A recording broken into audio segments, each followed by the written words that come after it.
কালীপুর গ্রাম একদম ছবির মতো সুন্দর। এই গ্রামটি পৃথিবী আধুনিক হয়ে গেলেও এই গ্রামটিতে এখনো আধুনিকতার ছোঁয়াই লাগেনি। এই গ্রামের সহজ সরল মানুষগুলোর সুন্দর এক জীবন। শহর থেকে প্রায় মাইল বিশেক দূরে কালিকাপুর গ্রাম। এই গ্রামে দীর্ঘতম প্রাচীন একটি কবরস্থান রয়েছে। প্রাচীন এই কবরস্থানটি প্রায় 17 বছর ধরে পরিত্যক্ত অবস্থায় পড়ে রয়েছে।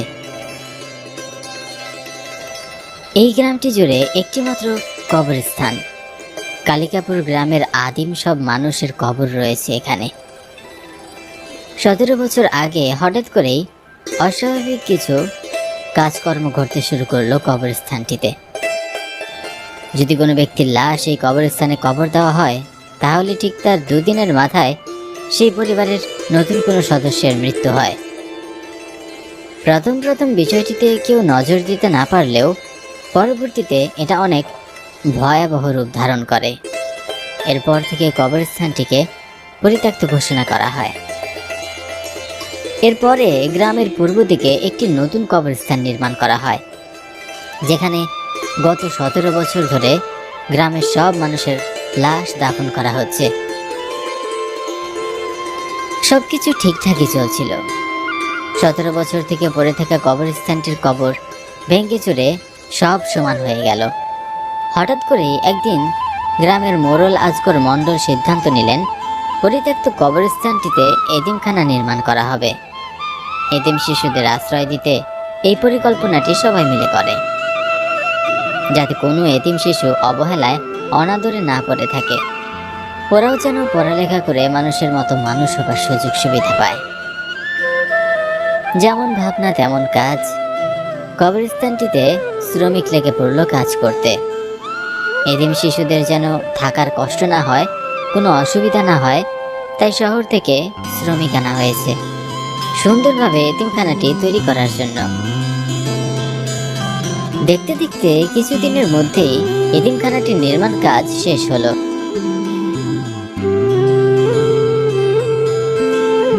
সেদিন ছিল মঙ্গলবার। এতিমখানা নির্মাণ শ্রমিকরা সবাই যে যার মতো বাড়ি ফিরে গিয়েছে। আজগর মণ্ডল তাকে দায়িত্ব দিয়েছেন রাতে এতিমখানাতে থাকার।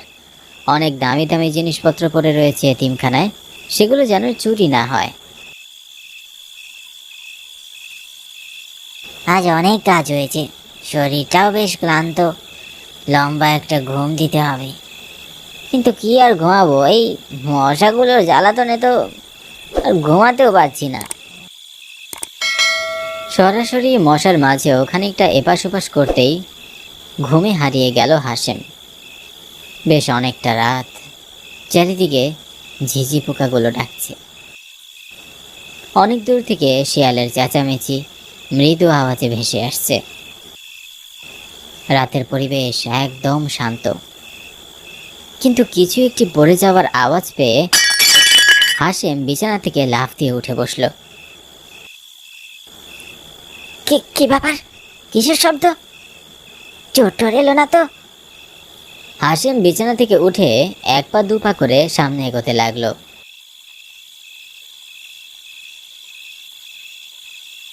দরজাটি খোলার উদ্দেশ্যে ঘরের দরজার কাছে দাঁড়াতেই হঠাৎ করে দরজা ধাক্কানোর শব্দে হাশেম ভয়ে আঁতকে ওঠে। সে কি করবে কিছুই বুঝে উঠতে পারছিল না। হাশেম ভীত কণ্ঠে বলল, কে কে কে কে বাইরে?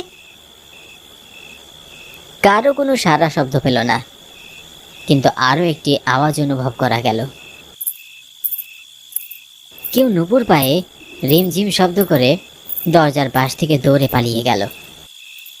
নুপুরের শব্দ পেয়ে হাশেম যেন আকাশ থেকে পড়ল।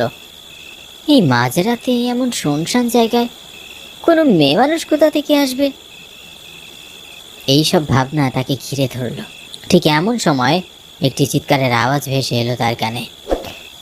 বাঁচাও, বাঁচাও, বাঁচাও!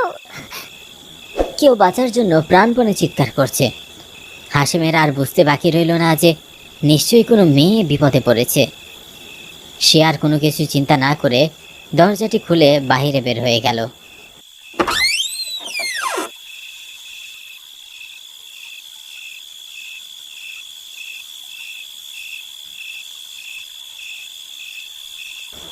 কিন্তু এ কি, বাইরে তো কেউই নেই। মানুষ তো দূরের কথা, শুধুমাত্র অন্ধকার ছাড়া আর কিছুই দেখা যাচ্ছে না। আশেপাশে কাউকে দেখতে না পেয়ে সে ঘরের ভেতরে যাবার পথ ধরল। ঠিক এমন সময় একটি মিষ্টি হাসি তার কানে ভেসে এলো।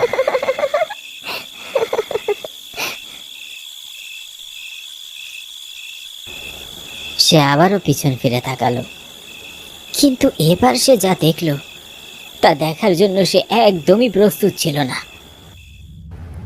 পিছন ফিরে দেখলো সাদা শাড়ি পরা, এলোমেলো চুল, রক্তমাখা চোখ, একটি মেয়ে দাঁড়িয়ে আছে।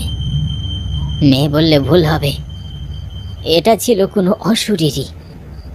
তার মুখ থেকে অনবরত লাল রক্তের লালা ঝরে পড়ছিল। মুখের এক পাশ পুড়ে ঝলসে গিয়েছে। মেয়েটি এক পা দু পা করে এগিয়ে আসছিল হাসিমের দিকে।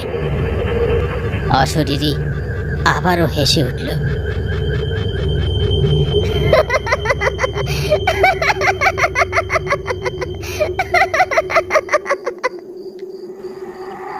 কিন্তু এবার তার হাসিতে কোনো মায়া ছিল না, তার হাসি ছিল ভয়ঙ্কর। সে যেন হাসিমকে ভয় দেখানোর জন্যই এমন বিশ্রীভাবে হাসছিল। হাসিম ভয়ে কি করবে কিছুই বুঝতে পারছিল না। একবার ভাবল সে দৌড় দিবে, কিন্তু সে যেন একদম পাথর হয়ে গিয়েছে। শরীরটা যেন একদম অসাড়। সে থ হয়ে দাঁড়িয়ে রইল। কি রে, দাঁড়িয়ে আছিস কেন? যা, পালিয়ে যা।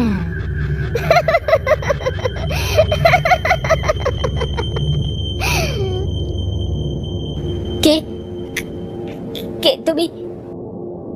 কেন জানিস না এই কবরস্থান পরিত্যক্ত? তাহলে কেন এই কবরস্থান ভেঙে এতিমখানা বানালি? এত সাহস কোথা থেকে পেলি? এটা আমার আস্তানা, আমার।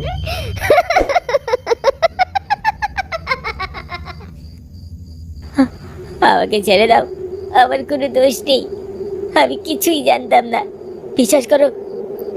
আমি আর কোনোদিন আসবো না। আমাকে মাফ করে দাও, দয়া করে আমাকে মাফ করো। আমার ভুল হয়ে গেছে।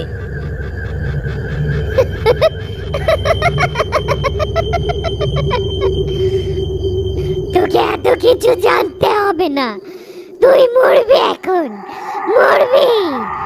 শুধু এতটুকুই জানে রাখ, ভুল যেহেতু হয়েছে ভুলের মাসুল দিতেই হবে, দিতেই হবে। অশরীরীটি হাসিমের গলা চেপে ধরে তাকে শূন্যে ভাসিয়ে দিল। সে বাঁচার জন্য চিৎকার করার চেষ্টা করছিল, কিন্তু তার গলা দিয়ে কোনো আওয়াজই বের হচ্ছিল না। হাসিম অনেক চেষ্টা করেও অশরীরীটির হাত থেকে নিস্তার পেল না। তার মৃত শরীরটি ঝুলে রইল অশরীরীটির হাতে। এক ভয়ঙ্কর হাসি দিয়ে অশরীরীটি ছুঁড়ে মারল হাসিমের মৃত শরীরটি। এরপরে সবকিছু একদম নিস্তব্ধ, যেন কোনো কিছুই হয়নি।